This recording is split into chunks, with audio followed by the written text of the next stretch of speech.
Mapuso babayi nga nagatabok sa pedestrian lane patay sang mabungguan sa motorsiklo sa Bacolod City. Yaring balita nga aton gintutukan. Makita sa sining video isang babayi nga nagatakilid sa tunga sa Araneta Highway sa Bacolod City. Ang pila ka gabit sining nagalapta pa sa dalan. Ang babae sa video amo si Rofel Agraciada, 40 anyos. Papauri na ini sa Pahanocoy upod ang anak na minor edad apang sa nagtabok sa pedestrian lane na bungguan ini sa motorsiklo nga ginamaneho ni Christian Aquino, 20 anyos, nga halin sa barangay Sumag. Ginbawian sa kabuhi samtang kinabulong sa ospital ang biktima.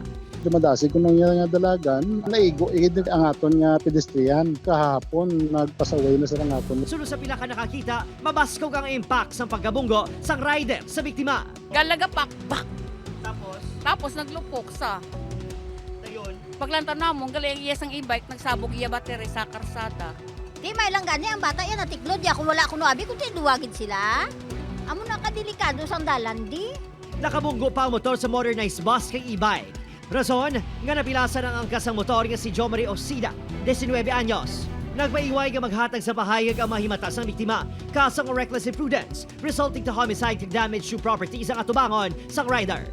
Ang kalabanan man lang naka-aksidente because wala may nag-observe sang traffic rules. Upon Kiril Casillo, Adrian Priatos, 1 Western Visayas.